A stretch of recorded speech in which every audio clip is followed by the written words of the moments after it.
जय हिंद दोस्तों, मैं सुधीर त्रिपाठी आप लोगों का भीके स्टडी परिवार में स्वागत करता हूं। आज जैसा कि आपको पता है परसेंटेज की आज हमारी ये 5वीं क्लास है। तो आते हैं हम लोग, देखिए इस पहले क्वेश्चन पे। पहला क्वेश्चन आप लोग ध्यान से पढ़िएगा क्या बता रहा है। देखिए इस क्वेश्चन में दिया गया है दोस्तों की अनुजा के पास किसी संपत्ति का 66.2/3% है यदि उसके पास मौजूद संपत्ति के 30% की कीमत यदि उसके पास मौजूद संपत्ति के 30% की कीमत 1,25,000 है तो संपत्ति के 45% की कीमत ज्ञात करें। दोस्तों देखिए क्वेश्चन तो बहुत आसान है, लेकिन इस क्वेश्चन में क्या है ना कि इस क्वेश्चन को दो तरीके से घुमाया जा सकता है और बच्चे अगर वो चीज नहीं समझेंगे तो वहां पे गलती हो सकती है। तो दोस्तों पहले हम लोग समझते हैं कि अनुजा के पास किसी संपत्ति का, यानी संपत्ति कितनी है हमको नहीं पता है, लेकिन जो भी संपत्ति है उसका 66.2/3% है यदि उसके पास, यानी किसकी बात कर रहा है, अनुजा के पास, यदि अनुजा के पास जितनी भी संपत्ति है उसका 30% निकाला जाए तो उसका कीमत कितना आता है, 1,25,000 है। तो दोस्तों इसमें संपत्ति तो दिया नहीं गया है कि मतलब टोटल कितनी संपत्ति है, तो इसको हम लोग अपने हिसाब से मानेंगे। या तो आप 100% मान लीजिए या तो 100 मान लीजिए, दोनों चीजें सेम ही हैं। अगर आप 100 मानोगे उससे भी आ जाएगा, 100% मानोगे। जैसा कि आप लोगों को पता है दोस्तों की कोई भी चीज अपने आप में 100% होती है। अगर हम लोग मान लें कि टोटल संपत्ति जो है वो कितनी है, 100% है। टोटल दोस्तों संपत्ति कितनी है, 100% है। उसके बाद बोला गया है कि इस संपत्ति का 66.2/3% किसके पास है दोस्तों, अनुजा के पास है। आपको पता है कि 66.2/3% का मान कितना होता है, 2/3 होता है। इसका याद करने का तरीका मैंने दोस्तों बताया था कि 66 यानी 2 3 6 6 आपको जब भी दिख जाए तो इस प्रकार आप समझिए इसका जो टोटल मान होता है वो कितना होता है दोस्तों, 2/3 होता है।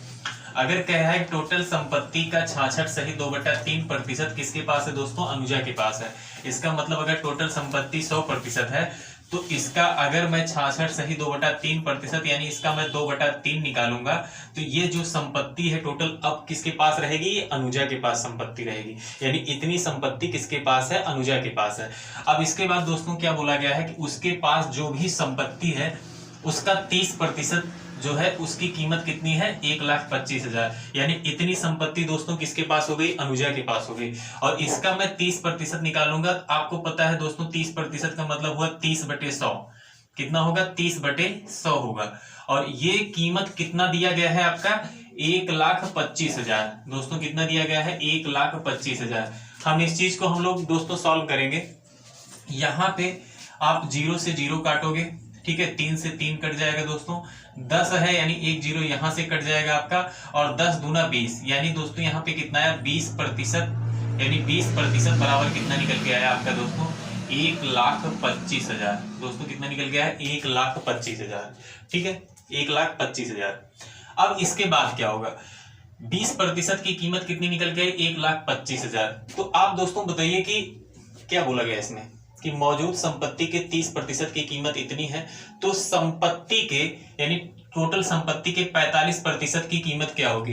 तो आप दोस्तों बताइए 20% का मान इतना है, अगर 20% को हम लोग 45% बनाएंगे तो कैसे बना सकते हैं, आप बताइए। अगर 20% को हम लोग 45% बनाना चाहें तो कैसे बना सकते हैं। इसको आप 5% बना दीजिए, यानी ये 20% है, 5% बना दीजिए। और 5% को जब आप 9 से गुणा करोगे तो 45% आपका बन जाएगा। या फिर दोस्तों हम इसको 1% बनाएं और सीधा सीधा 45 से गुणा कर दे तब भी बन जाएगा। जैसे देखिए अगर ये 20% का मान इतना आया है तो आप इसको बनाना चाहोगे तो यानी आप ऐसे भी कर सकते हो कि इसको अगर हम लोग 4 से काट दें तो 4 पंचे 20, यानी 5% बराबर, और यहाँ पे भी आपको 4 से काटना पड़ेगा। तो ये आपका कितना हो जाएगा, 4 तिहाई 12, 4 एकम 4, 4 दूनी 8, 4 पंचे 20, और ये 0। 5% बराबर आपका कितना निकल गया है दोस्तों, आपका कितना हो जाएगा, ये 31,250। तो आप 45% बराबर कितना होगा, तो दोस्तों हम लोग क्या करेंगे, 5% को 45% बनाने के लिए क्या करेंगे, दोनों साइड में हम लोग 9 से गुणा कर देंगे। तो 9 से जब आप यहाँ पे गुणा करोगे तो ये 9 पचे 45, यानी 45% आ गया। और 9 से आप यहाँ पे गुणा करोगे तो 0, 9 पचे 45 के 5 हासिल 4, 9 दूनी 18, 4 22 के 2 हासिल 2, 9 एकम 9, 9 2 11, और 11 के 1 हासिल आपका हो जाएगा 1, 9 3 27, 27 1 28, यानी टोटल 45% का मान कितना आपका निकल के आएगा, आप देख लीजिए, इकाई, दहाई, सैकड़ा, हजार, 10,000, लाख, यानी इसका 45% का मान कितना निकल के आएगा दोस्तों? 2,81,250। आपका आंसर कितना हो जाएगा इसमें? 2,81,250। अब दोस्तों एक चीज ध्यान से समझिएगा, मैंने इस क्वेश्चन को कैसे किया है। इसमें बोला गया दोस्तों कि अनुजा के पास किसी संपत्ति का 66.3% है, यानी कोई संपत्ति है उसका 66.3% जब आप करोगे, उतनी संपत्ति जो बचेगी वो किसके पास होगी? अनुजा के पास होगी। और फिर उसके बाद बोला गया कि यदि उसके पास जो संपत्ति है, यानी जितनी संपत्ति अनुजा के पास है, उसका जब मैं 30% निकालता हूं तो उसकी कीमत कितने बराबर आती है? 1,25,000 की। यहां तक आपका क्वेश्चन आपको सेट करना है। तो यहां पे हमने क्या माना कि अगर कुल संपत्ति 100% होती तो 100% का 66.2/3%, यानी 100% का 2/3 अनुजा के पास होगा, यानी टोटल संपत्ति, इतनी संपत्ति जो है अनुजा के पास होगी।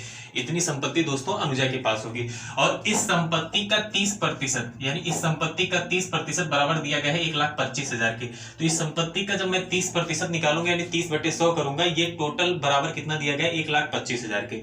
यहाँ पे जब मैंने इस चीज को सॉल्व किया तो 20% बराबर आया 1,25,000। 20% बराबर कितना आया? 1,25,000। अब कह रहा है कि जो संपत्ति टोटल है उसका मुझे 45% निकालना है।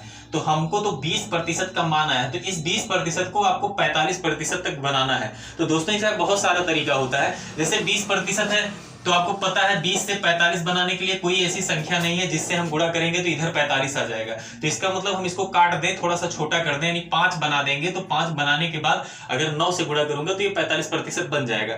या फिर सीधा सीधा 20 से टोटल काट देते, 1% आ जाता, उसके बाद दोनों तरफ 45 से गुणा कर देते, तब भी 45% का मान आपका निकल आता। तो यहां से 5% बराबर आपका निकल आया कितना? 31,250। और इसके बाद मैंने क्या किया? दोनों साइड में 9 से गुणा कर दिया, दोनों साइड में। तो यहाँ पे 45% और 45% का मान कितना निकल के आया? 2,81,250। यही हमारा आंसर हो जाएगा। देखिए दोस्तों, यहां पे एक पॉइंट आपको समझना है क्या, इसमें लास्ट लाइन जो दिया गया है कि संपत्ति, यानी टोटल जो संपत्ति है उसकी बात कर रहा है कि संपत्ति का 45% ज्ञात कीजिए, यानी टोटल संपत्ति का 45% निकालना है आपको। ठीक है, यहां पे अगर आपसे ये चीज पूछा होता कि अनुजा की संपत्ति का 45% क्या होगा, तो आपका आंसर चेंज हो जाता, आपका आंसर चेंज हो जाता, क्योंकि यहाँ पे टोटल संपत्ति का 45% आप निकाले हो। टोटल संपत्ति का कितना निकाले हो? 45%। अगर आपसे ये पूछा होता है कि अनुजा की संपत्ति का, यानी अनुजा की संपत्ति का 45% कितना होगा, तो आपका आंसर दूसरा हो जाता यहाँ पे, क्योंकि यहाँ पे टोटल संपत्ति का 45% निकाले हो। अगर आपसे पूछता अनुजा की संपत्ति, तो आप कैसे निकालते इस चीज को? अनुजा की संपत्ति, टोटल अनुजा की संपत्ति हम लोग निकाल लेते, यहां से टोटल हम अनुजा की संपत्ति निकाल लेते कि अनुजा की संपत्ति कितना है, तो हमको पता चल जाता है अनुजा की संपत्ति जो है। उसके बाद जो भी अनुजा की संपत्ति निकल के आती उसका मैं डायरेक्ट 45% निकाल लेता, तो हमारा आंसर बन जाता, वहीं पे हमारा आंसर हो जाता। लेकिन इस क्वेश्चन का आंसर कितना हो जाएगा दोस्तों? 2,81,250। चलिए हम लोग अगले क्वेश्चन की तरफ आते हैं। अगला क्वेश्चन देखिए। चलिए दोस्तों हम लोग अगले क्वेश्चन पे देखते हैं क्या दिया गया है इसमें। दोस्तों इस क्वेश्चन में क्या दिया है कि दो संख्याएं तीसरी संख्या से, यानी दो संख्याएं हैं वो तीसरी संख्या से क्रमशः 30% और 37% कम है। यानी दो संख्याएं हैं तीसरी संख्या से क्रमशः 30% और 37% कम है। तो अच्छा दोस्तों इसमें एक चीज समझिए, जैसे क्रमशः दिया गया है तो क्रमशः का मतलब ये हुआ कि पहली वाली संख्या 30% होगी, दूसरी वाली संख्या जो है 37% कम होगी। ठीक है, ऐसा ना करिएगा क्वेश्चन में। जब क्रम से दिया गया है तो यानी पहले की बात यहाँ पे है, दूसरे की बात यहाँ पे है, और तीसरी संख्या से इतना इतना कम है। तो जब भी ऐसा क्वेश्चन दोस्तों आए आपके सामने, तो आप क्या करिए, जिससे कंपैरिजन किया जा रहा है, यानी तीसरी संख्या से पहली और दूसरी संख्या कम बताई जा रही है, तो तीसरी संख्या को हमेशा आप लोग क्या मान लीजिए? 100 मान लीजिए। तीसरी संख्या को दोस्तों आप लोग क्या मान लीजिए? 100 मान लीजिए। तो अगर हम लोग ऐसे देखें कि मान लो एक संख्या ये होगी और एक दूसरी संख्या ये होगी, और हम मान लेंगे तीसरी संख्या ये है। ठीक है, तो तीसरी संख्या दोस्तों अगर हम लोग 100 मान लेते हैं, अगर तीसरी संख्या आप 100 मान लो, तो पहली संख्या इससे 30% कम है, यानी 100 का 30% 30 होगा, यानी 30 कम हो जाएगा, यानी कि ये पहली संख्या हमारी दोस्तों कितनी हो जाएगी? 70 हो जाएगी। दूसरी संख्या दोस्तों बोला गया है कि 37% कम है, तो इससे 37 कम, यानी कि आपका दोस्तों कितना हो जाएगा? यहाँ पे 63 हो जाएगा। कितना हो जाएगा दोस्तों? 63 हो जाएगा, इससे 37 कम हो जाएगा। अब क्वेश्चन में आप देखिए क्या दिया गया है कि वह प्रतिशत जिनके अनुसार दूसरी संख्या पहले की तुलना में कम है। यानी अब आपको एक चीज देखिए दोस्तों, एक चीज आप ध्यान दीजिएगा इस पे कि इसमें बोला है पहले की तुलना में, यानी कि जब मैं पढ़ा रहा तो वहां पे मैंने बोला था जिससे, यानी कि जिसकी तुलना, यानी जिससे तुलना की जाए उस चीज को हमेशा नीचे किया जाता है, यानी उसको नीचे रखिए। ध्यान दीजिएगा, इस क्वेश्चन में बोला है पहले की तुलना में दूसरी संख्या कितनी कम है। तो आप बताइए पहले वाले की तुलना में, तो यानी 70 तो नीचे हो जाएगा, 70 नीचे हो जाएगा। और दूसरी संख्या कितनी कम है, तो दोस्तों ये कितना कम है, 7 कम है। 70 से 63 कितना कम है, 7 कम है। तो पूछ रहा है कि कितना प्रतिशत कम है, कितना प्रतिशत कम है। तो 70 से 7 यानी कितना प्रतिशत हो जाएगा। तो आप इसको प्रतिशत में बदलने के लिए 100% से आप गुणा करोगे तो आप इसको देखोगे 0 से 0 कट जाएगा और ये 7 से 1 कम 7, और यानी कि आपका कितना निकल के आएगा, 10%। दोस्तों कितना निकल के आएगा, 10%। यानी हमारा आंसर कितना हो जाएगा, 10%। यानी कि दूसरी संख्या पहली वाली संख्या से कितना कम है, 10% कम है। दोस्तों इसका स्क्रीनशॉट ले लीजिएगा। अगले क्वेश्चन पे हम लोग आते हैं। चलिए दोस्तों हम लोग अगले क्वेश्चन पे चलते हैं। अगला क्वेश्चन क्या दिया गया है, सेम तरीके का क्वेश्चन है, इसको आप लोग खुद से करने का प्रयास कीजिएगा। तो ऐसे क्वेश्चन इसमें दिया गया है कि दो संख्याएं हैं, एक तीसरी संख्या से 90% और 75% कम है। तो यहाँ पे तो क्रमशः दिया नहीं गया है, लेकिन अगर ऐसा क्वेश्चन है, ये नहीं बताया गया है कि पहली संख्या कितना कम है या दूसरी संख्या कितना कम है, तो इसको हम पहला मान लेते हैं और इसको दूसरा मान लेंगे, ठीक। क्योंकि जब क्रमशः दिया नहीं गया है तो हम लोग उसको क्रम से ही मानेंगे। तो इसमें देखिए, अगर पहली संख्या हम लोग मान लेते हैं ये है, और ये दूसरी संख्या और ये तीसरी संख्या। अब इसमें क्वेश्चन में दोस्तों दिया गया है कि पहले दो संख्याएं एक तीसरी संख्या से, यानी इस वाली संख्या से तीसरी संख्या से 90% और 75% कम है। तो जिस संख्या से संख्याएं कम हो रही हैं पहली और दूसरी, तो इस चीज को हम लोग 100 मान लेते हैं। कितना मानेंगे, 100। तो पहली संख्या 90% कम है तो 100 का 90% 90 होता है। तो इसका मतलब दोस्तों कि 100 का 90% यानी 90% कम है इससे, तो इसमें से 90 घटाओगे यानी कितना हो जाएगा, ये संख्या कितनी हो जाएगी, 10 हो जाएगी। और दूसरी संख्या 75% कम है इससे, तो इसमें से 75 घटाओगे तो यानी दूसरी संख्या हमारी कितनी हो जाएगी, 25 हो जाएगी। अब आगे क्वेश्चन में बोला है कि पहली संख्या में कितना प्रतिशत वृद्धि किया जाना चाहिए, यानी पहली संख्या में कितना प्रतिशत इसको बढ़ा दो कि वह दूसरी संख्या के बराबर हो जाए। तो दोस्तों आपको पता है पहली संख्या हमारी 10 है, दूसरी संख्या 25 है। तो 10 से 25 बनाने के लिए आपको कितना % आपको बढ़ाना पड़ेगा। तो आप एक चीज बताओ, 10 से 25 बनाने के लिए आपको पता है कि 15 बढ़ाना पड़ेगा। कितना बढ़ाना पड़ेगा, 15 बढ़ाना पड़ेगा। तो ये 15 कितना प्रतिशत है, तो यही आपको निकालना है। यानी 10 का 15 यानी 10 से 15 कितना प्रतिशत है। तो प्रतिशत में बदलने के लिए दोस्तों हम लोग क्या करते हैं, 100% से गुणा कर देते हैं। तो जब आप इसको काटोगे यानी 0 से 0 कट गया, यानी आपका आंसर कितना हो गया, 150%। ठीक है, कितना हो गया दोस्तों, 150% है। यानी पहली संख्या से दूसरी संख्या अगर हमको बनाना है, 10 से 25 बनाना है, तो यानी कितना प्रतिशत बढ़ाना पड़ेगा आपको, 150% बढ़ाना पड़ेगा।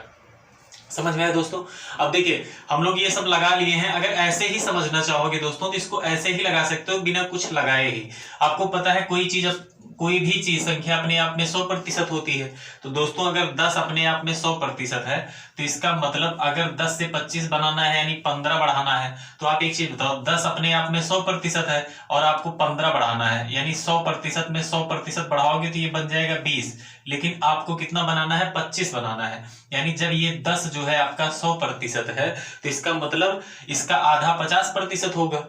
इसका आधा कितना होगा, 50% होगा। तो आप एक चीज बताओ, 20 बनाने के लिए आपको 100% इसमें और बढ़ाना पड़ा, यानी इसको 200% बनाना पड़ा। कितना बनाना पड़ा, यानी सॉरी, देखिए ध्यान से समझिए मैं क्या बताना चाह रहा हूँ। एक बार इसको हम अपने आप समझते हैं। देखिए क्या चीज है, क्या मैं बताना चाह रहा हूँ। देखो दोस्तों, जैसे आपको पता है कि 10 से 25 बनाने के लिए आपको 15 पॉइंट बढ़ाना पड़ेगा, यानी 15 आपको बढ़ाना है। अपने आप में कोई भी संख्या 100% होती है, ये अपने आप में 100% है। ये अपने आप में कितना है दोस्तों, 100% है। अगर ये 100% है, इसका मतलब 10 है, और 10 से अगर इसको 15 बनाना है, 10 से आप इसको 15 बनाना है, तो इसमें 10 जोड़ोगे यानी 100% और आपने जोड़ा, 100% आपने जोड़ा, लेकिन आपको 15 बनाना यानी 15 जोड़ना है, तो यानी 5 इसमें जोड़ोगे और 5 प्लस और करोगे, तब ये जाके आपका कितना बन जाएगा, 25 बनेगा। तो जब ये अपने आप में 100% है, ये अपने आप में 100% है, तो इसका मतलब ये भी 100% होगा, और इसका आधा ये है, तो ये कितना हो जाएगा दोस्तों, 50% होगा। तो इसका मतलब 10 से 25 बनाने के लिए टोटल कितना परसेंट बढ़ाया आपने, 150%। और ऐसे भी आप अगर ये पॉइंट नहीं समझ में आ रहा, कोई दिक्कत नहीं दोस्तों, आप लोग लगा लीजिएगा इस तरीके से, यानी 10 से 15 कितना प्रतिशत होता है, यानी 150% होता है। यानी अगले क्वेश्चन पे हम लोग आते हैं। अगला क्वेश्चन थोड़ा सा टिपिकल होगा दोस्तों, तो इसको थोड़ा सा लगाने की कोशिश करिएगा आप लोग। देखिए अगला क्वेश्चन, चलिए दोस्तों हम लोग अगले क्वेश्चन पे चलते हैं। अगला क्वेश्चन क्या दिया गया है कि पहली संख्या तीसरी संख्या से 8 सही 1/3% कम है, तथा दूसरी संख्या और तीसरी संख्या का अनुपात जो है 15:16 है। तो पहली संख्या और तीसरी संख्या का औसत दूसरी संख्या से कितना प्रतिशत कम या ज्यादा है। तो देखिए दोस्तों, हमने क्या बताया था कि जब भी आपके सामने ऐसा, यानी पहली संख्या तीसरी संख्या से 8% कम है, यानी 8 से 1/3% कम है, यानी 3 संख्याएं हैं, पहली संख्या होगी और दोस्तों दूसरी संख्या है और ये तीसरी संख्या है। अब देखिए हमारे पास 1% आया है, तो प्रतिशत वाला जब भी ऐसा क्वेश्चन आता है, प्रतिशत में कोई वैल्यू रहता है, तो इसके बारे में मैंने समझाया था। 8 सही 1/3%, दोस्तों इसका मान कितना होता है, 8 सही 1/3% का मान कितना होता है। मैंने आपको बताया था कि 8 सही यानी 8 और 12 में एक रिलेशन होता है। जब यहाँ पे 8 आएगा तो नीचे 12 आता है, और जब यहाँ पे 12 आ जाता है तो नीचे 8 आ जाता है। थोड़ा सा चेंज होता है, यहाँ पे 2 आएगा, जब सॉरी अगर यहाँ पे 12 आता है तो यहाँ पे 2 आता है। तो आप एक चीज देखिए, 8 से 1/3% का मान कितना होता है, 1/12 होता है। कितना होता है, 12 होता है। यानी कोई चीज अगर 12 है तो 12 का 8 से ही 1/3% 1 है। अब क्वेश्चन में बोला गया है कि पहली संख्या तीसरी संख्या से 8 से 1/3% कम है, यानी तीसरी वाली संख्या से पहली संख्या जो है इतना प्रतिशत कम है। तो अगर तीसरी संख्या हम लोग 12 मान लें दोस्तों, अगर तीसरी संख्या हम लोग 12 मान लें, तो 12 का 8 से 1/3% 1 होता है, और पहली संख्या जो है 8 से ही 1/3% कम है, यानी पहली संख्या 1 कम हो जाएगी, यानी पहली संख्या कितनी हो जाएगी, 11 हो जाएगी। यानी अगर तीसरी संख्या आप लोग 12 मानते हो, तो 12 का 8 से 1/3% पहली संख्या कम है, और आपको पता है कि 8 से 1/3% का मान 1 है, यानी 1 कम है, तो पहली संख्या हमारी कितनी हो जाएगी, 11 हो जाएगी। इसका मतलब अगर तीसरी संख्या को हम लोग 12 मान लें, तीसरी संख्या को 12 मान लें, तो पहली संख्या हमारी कितनी हो जाएगी, अपने आप 11 हो जाएगी। ठीक, इतना चीज हम लोग समझ पाए। आगे देखिए, आगे बोला गया है कि दूसरी संख्या और तीसरी संख्या का जो अनुपात है वो 15:16 है। अब दोस्तों यहाँ पे आपको समझना होगा ये चीज कि यानी दूसरी संख्या और तीसरी संख्या का अनुपात कितना है, 15 और 16 है। लेकिन हम लोग तो पहले से 12 यहाँ पे सेट कर चुके हैं, यानी दूसरी संख्या और तीसरी संख्या इसका अनुपात कितना दिया गया है, 15 और 16 दिया गया है, यानी इसका मान 15 बताया गया है और इसका 16, लेकिन हम लोग 12 सेट कर चुके हैं। तो हम लोग ये ऐसे क्वेश्चन में क्या करेंगे, इन दोनों को हम लोग बराबर करेंगे, इन दोनों को हम लोग बराबर करेंगे। बराबर करने का तरीका क्या हुआ, हम लोग एक ऐसी संख्या सोचते हैं कि जो 12 से भी कट जाए और 16 से भी कट जाए। तो 12 का डबल करें, 24 हो गया, 24 से 16 से कटेगा नहीं, इसका मतलब 12 3 36 करोगे वो भी नहीं कटेगा, 12 चौक 48 करोगे वो कट जाएगा। हम लोग क्या समझ पाए कि अगर इसको हम 48 बना सकते हैं और इसको भी 48 बना सकते हैं। 48 बनाने के लिए हम लोग दोस्तों क्या करेंगे, यहाँ पे हम लोग 4 से गुणा करेंगे। तो जब यहाँ पे आप 4 से करोगे तो इस लाइन में भी 4 से गुणा करना पड़ेगा। दोस्तों ऐसे होता है, अनुपात वाले में इसको हम और अच्छे से समझाएंगे, ठीक है। और अगर इसको 48 बनाने के लिए हमको 3 से करना पड़ेगा, तो इसके साथ वाले में भी 3 से करना पड़ेगा।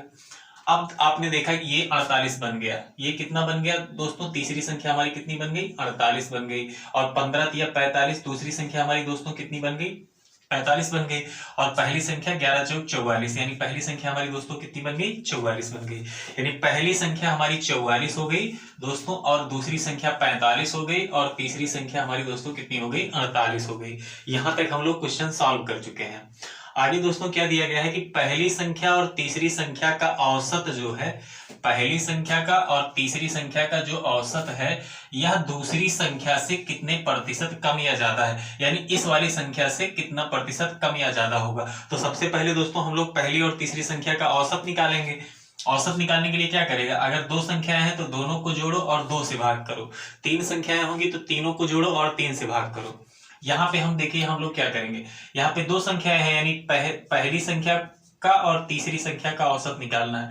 तीसरी संख्या 48 है, यानी इनका औसत निकालोगे जब इसको 2 से भाग करोगे तो 8 4 12 के 2 हासिल 1, 4 4 8 1 9, 92/2, और जब इसको हम लोग काटेंगे तो 2 चौक 8, 2 छक 12, यानी औसत कितना आया, 46 आया। अब आप एक चीज बताइए दोस्तों कि दूसरी संख्या से यानी किससे कंपैरिजन किया जा रहा है, दूसरी संख्या से, तो दूसरी संख्या दोस्तों हमेशा क्या हो जाएगी, नीचे रहेगी। दूसरी संख्या से ये औसत कितना जो है कम या ज्यादा है, तो दूसरी संख्या तो हमारी 45 है और औसत आया 46, यानी यहां से तो पता चल गया ज्यादा है। तो कितना ज्यादा है, तो हम लोगों को पता है दोस्तों कितना ज्यादा है, 1 ज्यादा है, यानी 45 से 1 ज्यादा है। कितना प्रतिशत ज्यादा है, तो हम लोग प्रतिशत में बदलेंगे, यानी कि 45 से 1 कितना प्रतिशत बनाएगा, तो 100% से हम लोग इसको क्या करेंगे, गुणा कर देंगे। जब आप इस चीज को सॉल्व करोगे दोस्तों, तो हम लोग इसको सॉल्व करते हैं, इसको हम काट देते हैं, यानी अगर इसको आप काटना चाहोगे 5 से काट दीजिए, 5 दूनी 10 और ये 5 9 45, यानी दोस्तों यहाँ पे कितना आ गया, 20/9%। और इसको हम लोग और सॉल्व करेंगे तो 9 दूनी 18, आप इसको काट के देख लीजिएगा, 9 दूनी 18 और बचेगा 2, फिर दशमलव बढ़ाओगे, फिर 0 बढ़ाओगे, फिर 9 दूनी 18 और फिर 2 बचेगा, फिर 9 दूनी 18, यानी दोस्तों कितना प्रतिशत ज्यादा है, हमारा आंसर कितना आ गया, 2.22%, यानी औसत जो है दूसरी संख्या से कितना प्रतिशत अधिक है, 2.22%। चलिए दोस्तों हम लोग अगले क्वेश्चन पे चलते हैं। जिसको नहीं समझ में आया होगा एक बार पीछे जाइएगा वीडियो में और दोबारा देखिएगा। चलिए दोस्तों हम अगले क्वेश्चन पे चलते हैं। चलिए दोस्तों हम लोग अगले टाइप पे चलते हैं। देखिए ये चुनाव पे आधारित क्वेश्चन होता है दोस्तों। चुनाव पे आधारित क्वेश्चन, पहले हम इसमें थोड़ा सा आपको बताते हैं, इसमें सिर्फ 2 टाइप का क्वेश्चन बनता है। आप कोई भी किताब देखोगे 2 टाइप का बनेगा। हाँ एक चीज हो सकता है दोस्तों इसमें कि ये जो प्रतिशत है इसमें थोड़ा सा उठपटांग आपको दे दे, कहीं पे आपको दे देगा 52.5%, ऐसे उठपटांग देगी, थोड़ा सा प्रतिशत से क्वेश्चन टफ बना सकता है। बाकी दोस्तों एक चीज समझिएगा, इसमें सिर्फ 2 ही टाइप का क्वेश्चन बनता है। तो ये पहला टाइप का क्वेश्चन है। पहले टाइप वाले क्वेश्चन में क्या होगा कि यहाँ पे कोई भी अगर आपके सामने ऐसा क्वेश्चन आता है जिसमें ऐसे बोला गया है 2 प्रत्याशी हो या 3 प्रत्याशी हो या 4 प्रत्याशी हो, इतने इतने प्रतिशत से, मतलब इतना प्रतिशत कोई जीता है, मतलब वोट पाया है और 14,000 मतों से विजयी हुआ, ऐसा कुछ मतलब क्वेश्चन देता है। जहां पे एक चीज ना दिया जाए दोस्तों क्वेश्चन में, जैसे अगर आपसे ये ना बोला जाए इतना ऊंट, जैसे ऊंट की मात्रा बता के, ऐसे मान लीजिए किसी क्वेश्चन में दे दिया गया कि 500 ऊंट खराब हो गए, अगर ऐसे किसी क्वेश्चन में दे दिया गया तो वो क्वेश्चन चेंज हो जाता है, वो क्वेश्चन आपको आपके सामने चेंज हो जाएगा। उसमें लगाने का तरीका आपका थोड़ा सा चेंज होगा, उसको मैं अभी समझाऊंगा क्या करना है। लेकिन जब भी ऐसा क्वेश्चन है दोस्तों तो आपको कुछ नहीं करना है। देखिए ध्यान से देखिएगा, जब भी ऐसा क्वेश्चन आए आपके सामने तो आपको क्या करना है, आपको मान लेना है कि उस ग्राम सभा में या जहां पे चुनाव हुआ था वहां पे टोटल जो है कितने मत हैं, यानी कितने वोट हैं, वो आपके 100 हैं।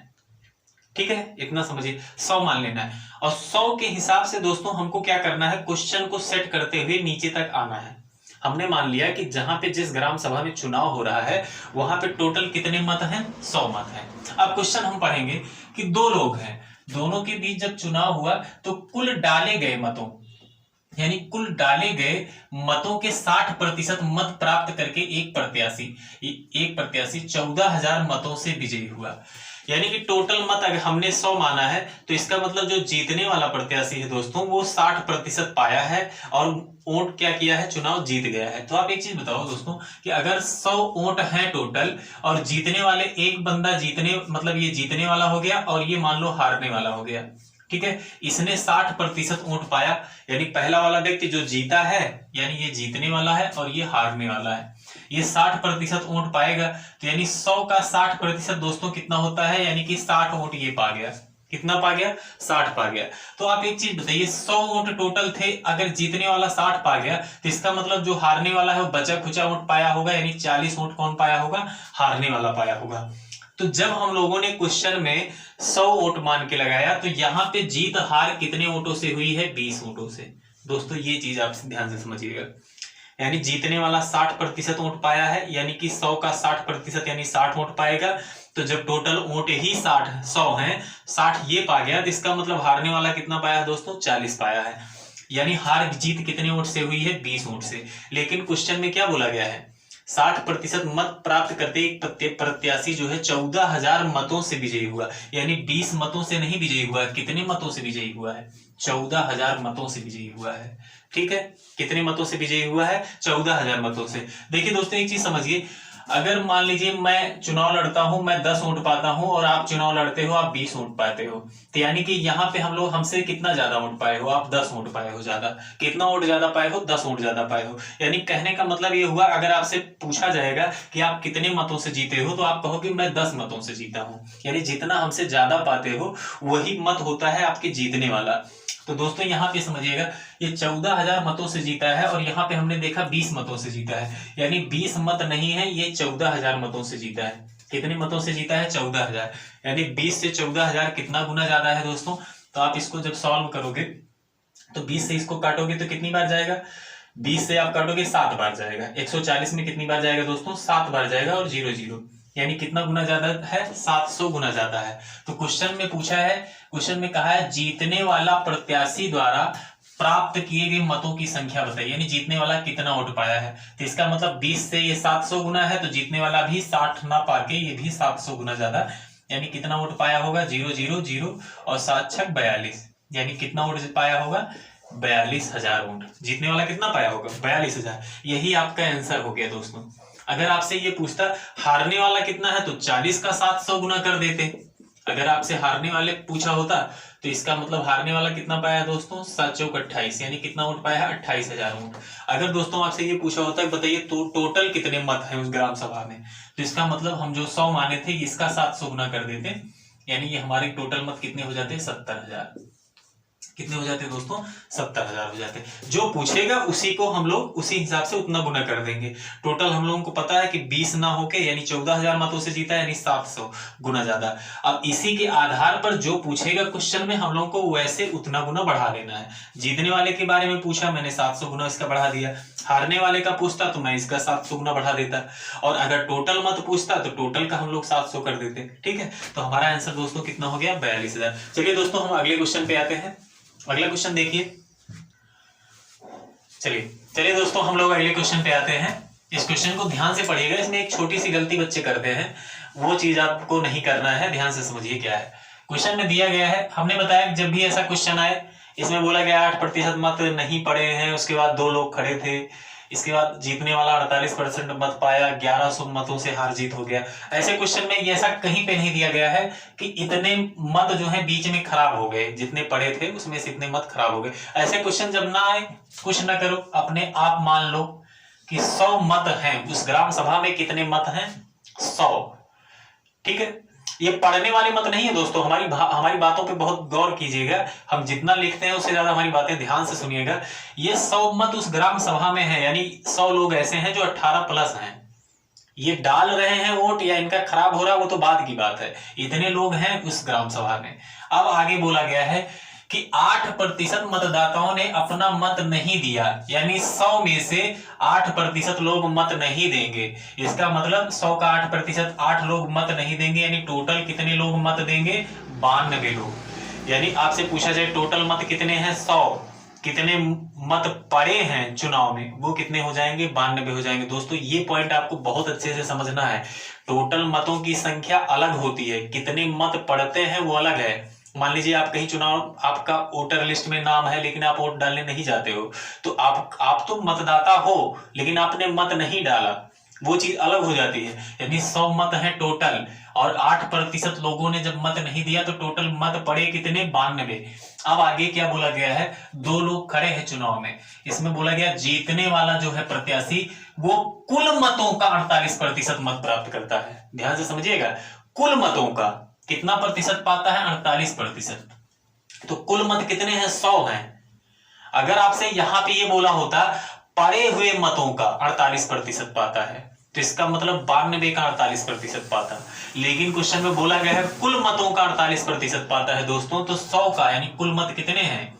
100। ये कुल मत हैं, और ये दोस्तों कितने हैं? जो डाले गए हैं, यानी डाले गए मत, यानी डाले गए मत तो दोस्तों यही पॉइंट मैं आपको समझाना चाह रहा था। यहाँ पे ये चीज ध्यान में रखना है, कुल मतों का 48% पाता है कौन? जीतने वाला।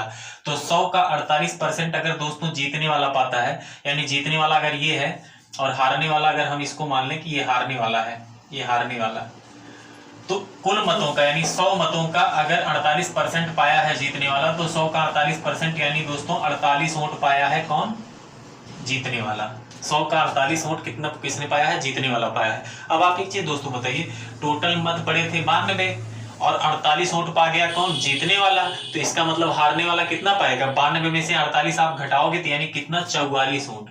कितना वोट हो जाएगा दोस्तों? 44 वोट पाएगा हारने वाला।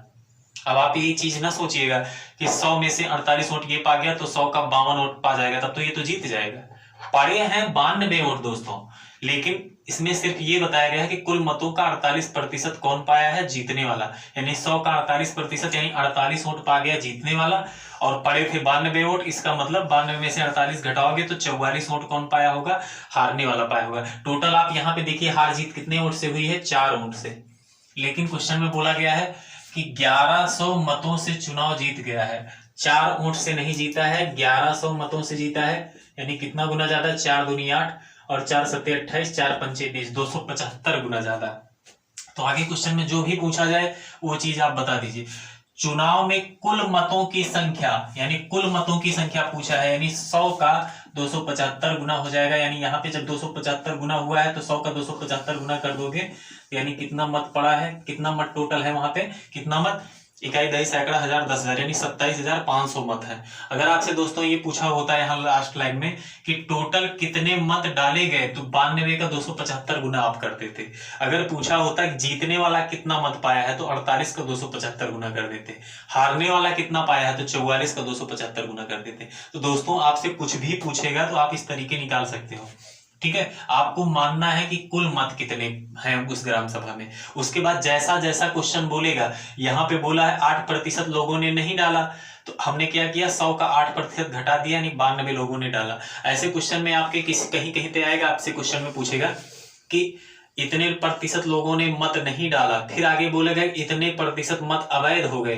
तो अवैध हो जाएंगे, अवैध का मतलब क्या होता है कि इतने वोट पड़ गए, इसके बाद कुछ वोट खराब भी हो जाते हैं, तो इसमें से कुछ खराब हो जाएंगे। तो एक एक स्टेप करके हम लोगों को नीचे आना है। ध्यान से जैसा क्वेश्चन कहेगा उस हिसाब से हम लोग आगे बढ़ते आएंगे।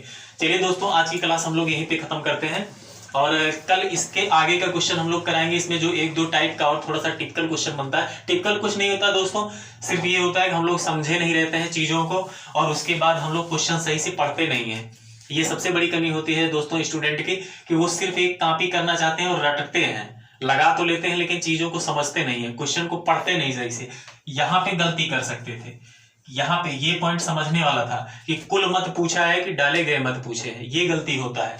यहाँ पे गलती होता है दोस्तों कि कुल मतों का 48% मत प्राप्त किया है। ऐसा नहीं बोला गया है कि डाले गए मत का 48% पाया है, आपसे बोला है कुल मतों का 48% पाया। तो दोस्तों चलिए, इसके आगे जिसको नहीं समझ में आया होगा दोस्तों, कल हम आगे इसी टाइप के और सारे क्वेश्चन करवाएंगे, और आप लोग लगाइएगा क्वेश्चन परसेंटेज में। परसेंटेज का चैप्टर दोस्तों जिस दिन हम खत्म कर देंगे यहाँ पे, उसके बाद आप लोगों को 200 क्वेश्चन की पीडीएफ, जो पिछले चाहे आपके स्टेट लेवल में आपका एग्जाम हुआ है या एसएससी में हुआ है या कहीं पे कहीं ना कहीं किसी एग्जाम में आए हुए क्वेश्चन आपको प्रोवाइड कराए जाएंगे, और 200 क्वेश्चन की प्रैक्टिस करिएगा। अभी 4-5 दिन आपकी क्लास चलेगी, 5 दिन बाद टोटल जितने भी क्वेश्चन आए हुए हैं आपको भेजेंगे। उसके बाद आप लोग क्वेश्चन को लगाइएगा, उसमें जो भी क्वेश्चन आपका फंसेगा आप क्या करिएगा, कमेंट में या हमारे टेलीग्राम पे आप क्या करिएगा, उस क्वेश्चन की नंबरिंग आप बता दीजिएगा कि कौन सा क्वेश्चन आपको फंसा हुआ है। ठीक है, और वो सारे क्वेश्चन मैं अगले 2 क्लास में मैं पूरा टोटल यहाँ पे आपका सॉल्व करवा दूंगा। ठीक है, हम लोग ऑफलाइन जैसा माहौल बनाएंगे, लेकिन पहले पूरा चैप्टर हम लोग कंप्लीट कर लेंगे। उसके बाद 200 क्वेश्चन का हम लोग जब पीडीएफ देंगे, या आपके पास कोई क्वेश्चन होगा, जैसे आप मान लीजिए किसी भी बुक से पढ़ते हो और आपके पास कोई क्वेश्चन आपका फंस जाता है, तो आप क्या करिएगा, टेलीग्राम पे या मतलब आप कमेंट में या किसी तरीके से आप मतलब टेलीग्राम पे आप हमको भेज दीजिएगा ग्रुप में, तो वहां पे हम वो क्वेश्चन उठा लेंगे और आपका क्वेश्चन यहाँ पे हम सॉल्व करवा देंगे। ठीक है, लेकिन ये चीज हम लोग दोस्तों तब करेंगे जब हमारा ये चैप्टर, मैं अपने आप बोल दूंगा हाँ चैप्टर आपका खत्म हो गया है, क्योंकि बहुत सारे क्वेश्चन है। अभी आप लोगों को खर्चा वाला क्वेश्चन इसी में आएगा, जनसंख्या पे आधारित क्वेश्चन आपका आएगा। ठीक है, संख्याओं को घटाने बढ़ाने वाला क्वेश्चन आएगा इसी पे। अभी इसमें बहुत सारे क्वेश्चन बहुत सारे बनते हैं। ठीक है दोस्तों, तो चलिए आज की क्लास हम लोग यहीं पे समाप्त करते हैं। आप लोग अच्छे से पढ़िए और एक बार पढ़िए, बार बार पढ़ने की जरूरत नहीं है, एक बार अच्छे से पढ़ लीजिए। आप इन सब चीजों को, छोटी छोटी पॉइंट को समझ लीजिए। मैथ बहुत आसान चीज है, मैथ में कोई दिक्कत नहीं होता। बशर्ते क्या होता है यार, हम लोग डरते हैं, हम लोग क्वेश्चन को समझते नहीं है, बस लगाना शुरू कर देते हैं। आपको लगता है बहुत सारे क्वेश्चन आप देखते हो एसएससी वगैरह में जो आते हैं, कुछ नहीं रहता है यार, उसमें कुछ नहीं रहता। बस क्या करते हैं, किसी क्वेश्चन में परसेंटेज 2-3 बार ऐसे दे देंगे, 2, 3, 7, 5% ऐसे कुछ बढ़ा के ऐसे वैल्यू दे देते हैं। या यहाँ पे ये जो 14,000 सिंपल सा हम लोग 11,000 लिए थे, यहाँ पे ये बढ़ा के ऐसे दे सकता है, ऐसे आपको दे देता है। तो आप क्या करते हैं, आप थोड़ा सा, आपको यहाँ पे दिक्कत होता गुणा भाग करने में, ठीक है, गुणा भाग करने में थोड़ा सा दिक्कत होता है। लेकिन हम आपको लास्ट तक जब संख्या पद्धति पढ़ाएंगे वहां पे मैं समझाऊंगा जब ऐसी संख्याएं आती हैं तो उनको हम लोग कैसे सॉल्व करते हैं। अभी तो हम लोग ऐसे नॉर्मल 1100 ले ले रहे हैं, 14,000 ले रहे हैं, क्योंकि हम लोग को कॉन्सेप्ट सीखना है। कॉन्सेप्ट जब हम लोग सीख जाएंगे तो गुणा भाग करने में कोई ज्यादा दिक्कत नहीं होता। और बहुत ज्यादा ट्रिक के चक्कर में दोस्तों ना पढ़ा करिए, आप ट्रिक पेपर में नहीं काम आता है, ये चीज समझ लीजिए। बेसिक नॉलेज अगर आपको पता है, अगर बेसिक अच्छे से आप समझे हो, सीखे हो, तभी आप वहां पे लगा पाओगे। आपसे मैं बता दूं, जैसे देखिए बहुत सारे ट्रिक होते हैं, लेकिन यार मैं कभी यूज नहीं करता हूं। आप देखो कि 99 से गुणा करने का ये होता है, अगर ये आ गया तो ऐसे कर दीजिए, ऐसा कुछ भी आपका एग्जाम में काम नहीं करेगा। इतना याद रखिएगा, जब आपके सामने पेपर आएगा आपका सारा ट्रिक भूल जाएगा।